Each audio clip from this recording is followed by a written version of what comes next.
Hello mga Kuratsang nurses. So ngayon po ay nasa bahay ako, nag-online training. So meron akong another racket na home care din or home health din.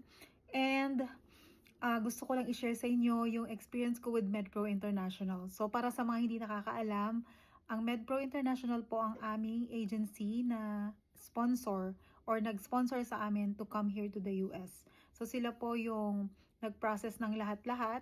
Ang ni-require lang nila sa akin ay magkaroon ng NCLEX at IELTS at magsimula na dun sa aking hospital experience or yung clinical experience ko.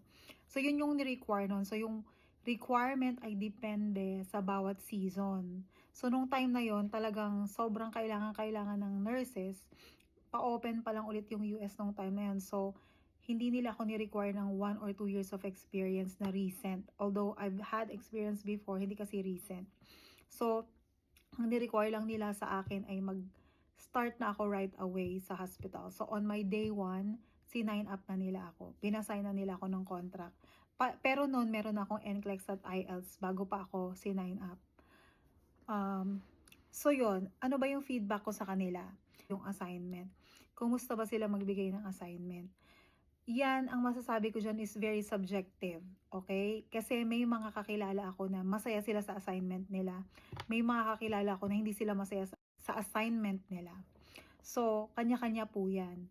Sa akin kasi, yung una kong assignment in New Mexico, okay siya nung una, pero nagkaroon ng problema in the middle. So, ang problema dun is inclusion. So, wala masyadong inclusion, parang etchapuera ka dun. Yun yung na-feel ko doon nung time na yun. At the same time, may mga aberyang nangyari. And ang masasabi ko kay MedPro, full support sila sa akin. Full support. As in, nung nagka-problema sa workplace ko, tinawagan nila, conference call kami, mga bosses ang kausap. Hindi lang yung mismong ERM ko or yung employee relations manager ko, which is yung aking direct supervisor sa MedPro. Kung hindi yung boss niya mismo at kung sino pang mga bosses doon na kumausap sa akin na nagpapakita ng support sa akin. So lahat ng support, financial, emotional, binigay nila sa akin. Nung nag-move ako from New Mexico to Maryland, lahat ng gastos mula sa lipat ng mga gamit ko from there papunta dito sa Maryland, pati pag stay ko sa hotel ng ilang araw ng pahinto-hinto driving from New Mexico to Maryland. Kasi kung tutusin, pwede naming driving ng diretso yun, pero para safe kami, binigyan kami ng hotel accommodation for 5 days. So meaning, o kung saan kami mahinto, pwede kami huminto pag padilim na hihinto kami at doon kami magstay sa kung saang state kami. So binayaran lahat ni MedPro yun. Hanggang makarating kami dito sa Maryland. Binigyan pa kami ng 3 weeks dito bago kami makahanap ng rental property na pwede naming tirahan nun. So, grabe yung support ni MedPro. Wala akong masay. So, hindi ko alam kung si MedPro lang ba ito or yung ERM ko or yung Employee Relations Manager ko. Kasi Employee Relations Manager or ERM ko, super duper supportive. As in, parang niya akong kapatid or kapamilya na pinoproblema niya rin ako. Alam mo yun, parang ang grabe, wala talaga akong masay sa suporta nila. Kahit durug na ako noon, andyan lang sila lagi para sa akin. Depressed na depressed ako nung time na yun kasi ang daming ang nangyari. Tapos nagka-adjust pa ako sa bagong lugar.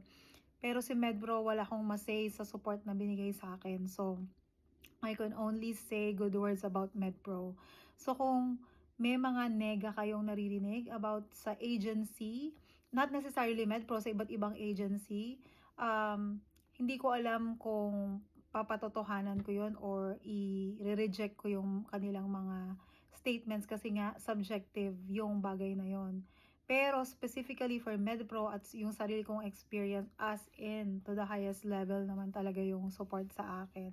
Yung pay naman, in terms of pay, fair lang yung pay nila. Hindi sobrang taas, hindi sobrang baba. Yung kanilang offer ay kapareho lang halos ng ibang mga agency. Kung tutusin, mas mataas pa nga si MedPro.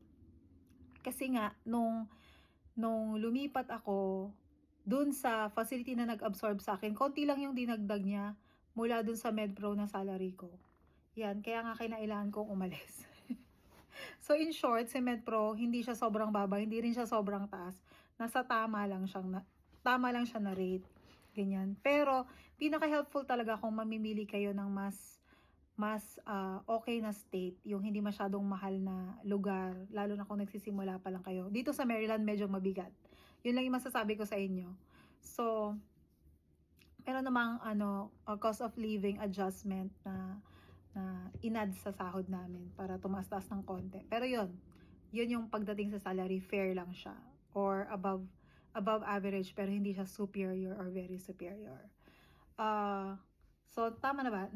Na-cover ko ba lahat? So, yung assignment, subjective yan. Ulitin ko lang, nagre-recap lang tayo. Assignment, subjective siya.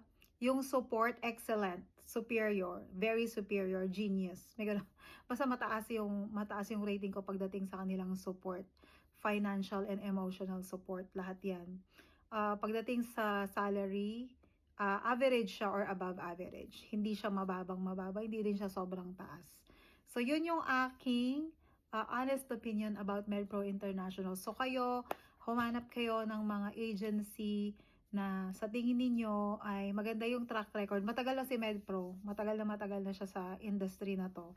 So, masasabi mo na talaga na sure ball kapag nag-apply ka kay MedPro. Kahit nga dun sa interview, sa visa interview, alam na kaagad nila, maganda yung record ni MedPro, kaya sobrang higpit niya. Kung mahigpit siya sa mga requirements na halimbawa English test at kung ano-ano, huwag kayong mag-inarte kasi may iniingatan silang track record. So, yun lang. Bye! Na yung trainer namin. So, balik na ulit ako. Bye!